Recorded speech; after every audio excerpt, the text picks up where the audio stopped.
I think everything's relative, right? Like now, like for us, the best case scenario might have been like Marquez gets promoted and he takes over. Like I don't think any Kool-Aid is really excited about Rafa Marquez.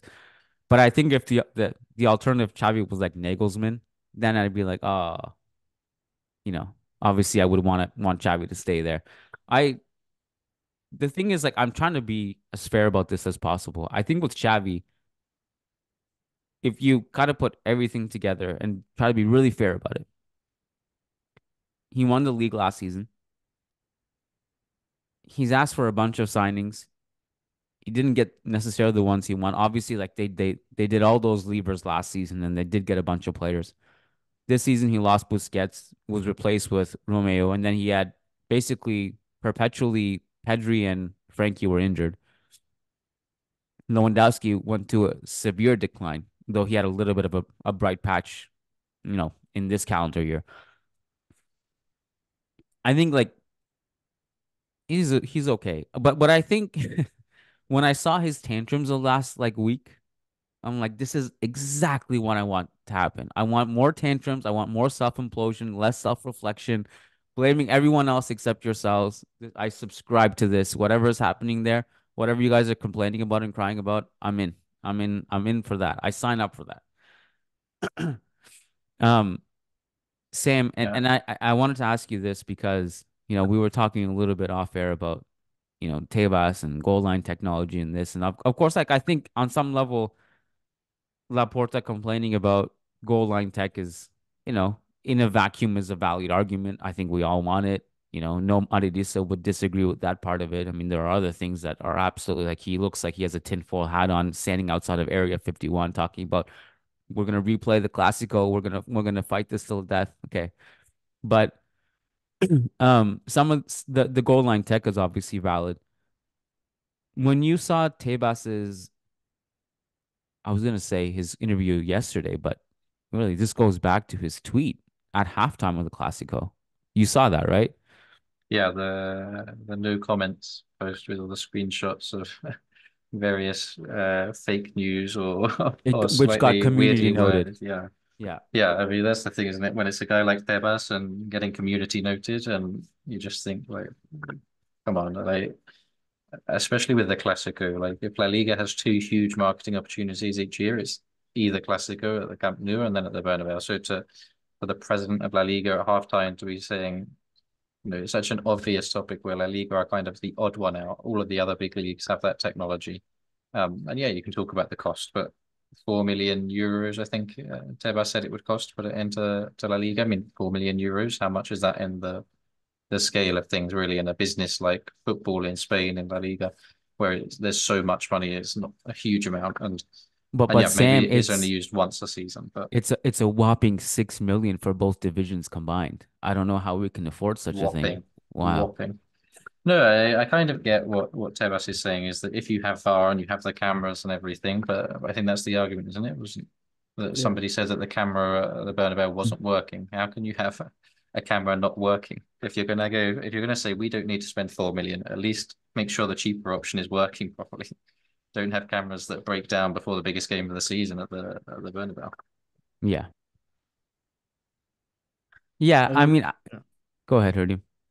yeah, just to quickly, I will agree with Sam really. Like, the if your alternative is, all that you say is should work, and even then, I don't really think like VAR will solve everything. I think literally, goal line technology is just to not have all those arguments that Xavi and Laporta had after the game, and it should definitely be there, regardless of whether that was a goal or not. I think. That's all I wanted to say. Really, it's nothing new, obviously, but I'm gonna admit I'm probably a bit late to this debate, but when watching back the clips of the referees and their VAR conversation, everything, it kind of highlighted the biggest issue for VAR with me, which is that none of the referees were sure, so they didn't make the decision. If we didn't have VAR, then that might have been given as a goal because somebody thought, oh, I think it crossed the line. I'm not 100% sure, but I think so. So I'd rather give it and then we can discuss and chalk it off. in this case, it was all of the referees saying, we don't think so. Let's see if VAR tells us it should be a goal instead. So it's kind of VAR, even though there's no evidence that VAR will have better proof that it did or didn't cross the line, the referees weren't making that decision because they thought we can fall back on VAR if we're wrong. And then it wasn't that VAR proved that the ball didn't cross the line. It was that VAR had no proof of anything. So it was, let's stick with a decision you guys made on the field, which was very much as soon as the ball went out, it was, okay, let's see what VAR says. And I feel like any decision should be a decision as if VAR didn't exist, and then VAR's only there to correct you rather than I'll go with the safe option and then see what VAR says. But in this case, I think from what I've seen, I feel like it probably didn't fully cross the line, the whole of the ball, but who knows really? Even with all the cameras that you have in the Clasico, you can't really tell from any of them. So Well, I just this first of all, I'm trying to verbalize this correctly on Tebas because I think the guy is a horrible leader. Like the stuff he says, I mean, he's also tone deaf, and also just like when he came out a couple weeks ago and he said, when you search child pornography and whatever, it's and he compared it to people pirating and getting illegal streams, right? Like there's nothing else that needs to be said. He does all the talking for us. We know like what kind of competency he's running with. But I think I'm a little bit confused about the price thing because it doesn't seem like that's even the main reason. Because at first the thing was that it was too expensive. And then when he was tweeting his fake news, he was bringing up articles about how it doesn't work. So is it something else? Like what is the real reason you can't implement it? If it's money, correct me if I'm wrong, it's a one-time investment, is it not? 6 million for both divisions is not an annual price. I think there is a running cost, but it's not as much. I think 6 million is the setup and installation for the first season, and then there's a running cost, but it's like a few 100,000 euros, much less than his Yeah. wages are. Yeah. So it's not like this annual 6 million that like you're like, oh, we can't put this in the budget every year. It's like, yeah, you want it done. You implement it, it's done. It's you spread it over, pull one of your levers, amortize it. See if you can you can lease these cameras like this goal line tech over like, I don't know, 5 years. Break it down. Who cares? This is a one-time investment forever.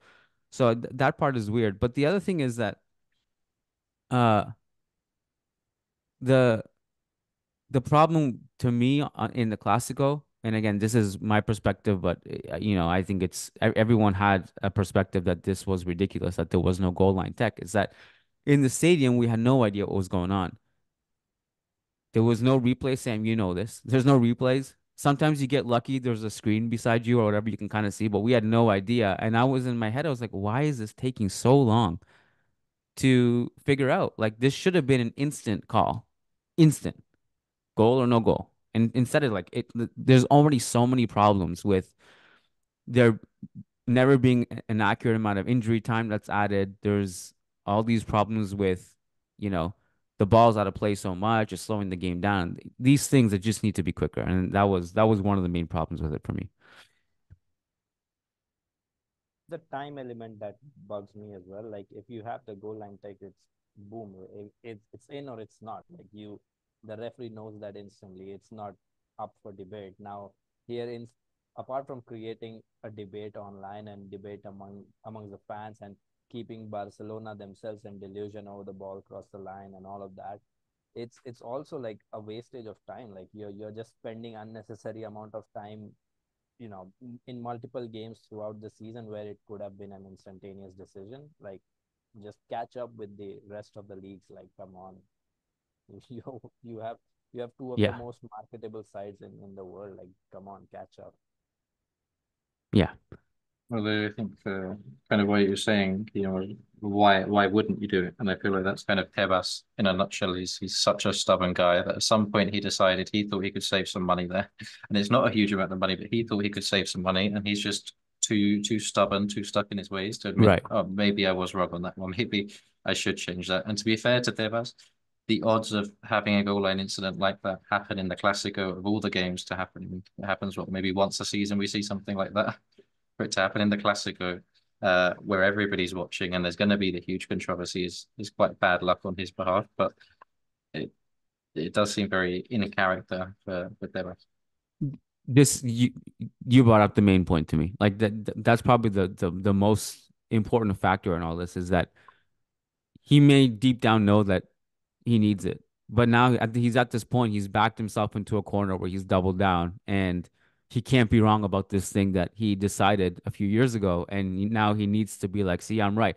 Like you can clearly tell this is an ego thing for him because I I couldn't believe that he actually quickly went on Twitter during the game when this was happening and started tweeting about it. Like he didn't need to say anything. Clearly he was triggered that like, okay, I'm right about this, guys. Like he could have just said nothing or just waited, and then he went into the interview yesterday. Um, but I think the guy is also just I don't know what the word is. I'm gonna use unhinged because because the first one that comes to mind, but I don't know if that's the right word. I think he's just he's definitely tone deaf, but he says things like when he said yesterday that he said as a Real Madrid fan, I want Mbappe in the league. I don't like we don't claim you, first of all. You're not one of us. Second of all, like I don't think there should be allegiances in this league. Like, can you imagine Adam, like Hridyam, you watch basketball. Can you imagine if Adam Silver was like, as a fan of the Dallas Mavericks, I'm really glad that they drafted Luka Doncic. What? You can't Yeah, say that's like just you got to be impartial. What if you have this job? yeah. I think one of the main things in your job profile is to be impartial. You can't really go out and say, "Oh, I support Real Madrid, I support Barcelona, whatever." Yeah, it's Yeah. just weird. He's a weird guy. I do wonder if there's like a cultural element to that though, because I mean everybody in Spain, literally everybody has some kind of Yes. inclination Real Madrid Barca. Is that almost Tebas's way of saying, look, somebody's going to find some link that they have to Real Madrid somehow? I might as well just be open about it and say I'm a Real Madrid fan. I'm not saying I agree with it. I think it's crazy, just like you guys do. But I Yeah. do feel like it's almost not as badly seen as it would be, for example, in the NBA, if that happened. I feel like there is a slightly less importance to it, but it's still crazy, and especially on the international scene, if you're an international fan who has no link to Spain or the culture or anything or in any way, you'd be like, wait, I'm a Barca fan. Why would I go and support this guy's league if the guy managing it all and setting it all up literally comes out and says he supports our biggest rival? Yeah, admittedly, I think it would be very difficult to find someone in Spain who doesn't either support Real Madrid or Barcelona. So, like, almost by default, no matter who you appoint, is going to have some allegiance, even if it's not public. I understand that will be difficult. Maybe the solution would be to bring an outsider. I don't necessarily know the solution, but I mean, as long as there should be basically an algorithm, a formula, where no matter what, you can't really favor one team or the other if you have a set of rules, right? So it shouldn't really matter regardless. But I think even coming out and publicly saying stuff like that is problematic to me. Um, the US tour. What are you guys' thoughts on this? I'm kind of torn. Because I'm a bit selfish on this. I can understand both sides. I'm curious to know what you guys think about it. Um, sorry, Yash, go on. Yeah, go ahead, go ahead. I was just gonna say I don't really. I first of all want to know, is it like some games or is it many games? I think Dev said it was going to be one game to start. Mm. That's always how it starts, right? It's always going to be one game, then it'll be two, then it'll be three, and Yeah, then it'll be all of the teams playing one game a season or something. Yeah. yeah. Just I think I see why he's doing it, obviously, but I don't really agree with it because traveling is like I think it's a really underrated part. Like they're already so four of the teams are already going to Saudi Arabia to play a cup that should be played in Spain. They're already doing that to add to the traveling by going to another continent again. I think that's just a bit too much for the players because even though they're playing the same amount of games, they're traveling a lot, which means they're jet lagged and they're just tired from the traveling. I think Yeah. that plays a lot like that plays a big part in the rest of the season, I think. I don't find it like I don't really have any stakes because Spain timings are as bad for me and US are even worse. for me as a fan from the subcontinent. So I don't have any stakes that it would be easier for me. But yeah, I agree with Hridyam's point. Like it's gonna be like the football calendar in itself is already jam packed, and now to include another, in league game where you first of all you also take away the home and away advantage thing. Like whatever game is played, in the US will probably have a lot of, let's say it'll probably be Real Madrid Barcelona, but let's say it's Real Madrid and Real Betis, right? So Betis, let's say a Betis home game is moved there, so that takes away the home advantage thing for Betis, and that would be like initially it's one game, like Sam mentioned, it's gonna increase, if it comes into play. They're gonna try to have more and more games, and I feel like that would make the smaller teams, suffer a little bit, because home advantage, as much as we denied, it's a thing. Some places are difficult to travel and play against because maybe the fans are close by, maybe the ground is a certain way, the atmosphere and all of that. It does play a part, and that is why some teams are difficult to beat at home than away. But when you put that sort of element of, okay, this game might be played outside, you take that away. So I'm not a fan of that. I'm not a fan of Supercopa de España being played in Saudi Arabia either, to be fair. So yeah, I don't like this added element. Yeah, it's good for fans in the US. They'll get to see their favorite team and favorite players more after the preseason as well. Because at the moment, preseason is the only time you can realistically watch a Real Madrid game in the US. So that probably increase, that would help the fans there. I get that part, but yeah, I mean, overall, I don't really support it because I don't have anything. I don't gain anything from it, from the games and anything. I cannot attend them. Watching them will be in very ungodly hours for me anyway. So yeah, nothing for me in that. Well, there's a lot of logistics that make it difficult for me. Like, yeah, selfish, like for me, it's closer. And, we have a lot of Americans on this call, and I'm sure they have opinions on it too. But like, for me, like, okay, it's closer. But as a fan, I wouldn't go and buy a ticket to it. It would be easy for me because I can just be like, oh, great, I can just go to this game as a journalist instead of flying across the ocean, right? I'm a very weird, unique case, and obviously nothing should be based on me. But that was just my selfish feeling. Oh, it's closer. But as a fan, I wouldn't buy a ticket.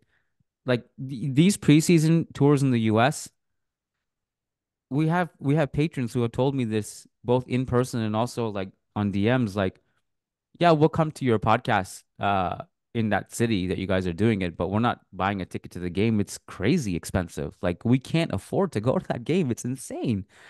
And like in some of these cases, like they're more expensive than like going to I mean, when you factor in going to Spain, there's a lot more. There's hotels, flights. It's not actually cheaper, but like the ticket to the game itself, you know, in La Liga, it's often cheaper than what you pay to go to like a Vegas Clasico or Dallas Clasico. It's out of control. But the home factor is huge, Yash, that you mentioned. When this was first circulated a year or two ago, what they said, and because it was a Girona game, I think, what they said was they would fly out all the Girona fans there. Which like, okay. I also like wonder like if that's the case, like how much money are you actually making on this thing? Is it more of a marketing thing? The other thing is uh it has to be Real Madrid and Barcelona involved, doesn't it? Are you gonna like it's a bad look if you put like Betis and I don't know, Mallorca, random example, in a game in Chicago and the stadium is like half empty. It's a pretty bad look. So it has to be Real Madrid or Barcelona. The other thing is like the other thing that really concerns me is the mileage. Like you guys pointed out about the travel. It actually puts your teams in your league at a disadvantage.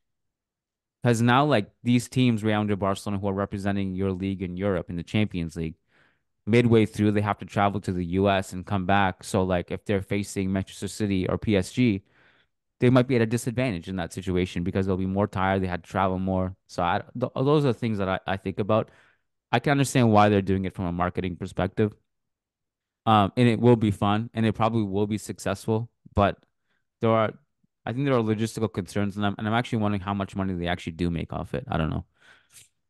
I feel like that point you made as well, Kiyan, is really important because when you're a Real Madrid fan, I mean, maybe some of the guys will correct me, but for me, if you're a Real Madrid fan in the US, whatever, you kind of dream about going to the game, going to the stadium. You like watching it because you see all the fans in the stadium, the guys who go there every week and are there with the flags and the banners and things, and that's kind of what you want to be a part of. You're not growing up saying, one day I want to watch Real Madrid play at the MetLife Stadium. Yeah. That's not the dream. That's not, and then you're just surrounded by everybody else who's Yeah. in the same feeling as you. And I guess that's kind of part of the modern football argument is if you go to a game and it's just full of everybody who's a tourist who's going to their first ever game, you don't have that atmosphere, which is what makes it so special.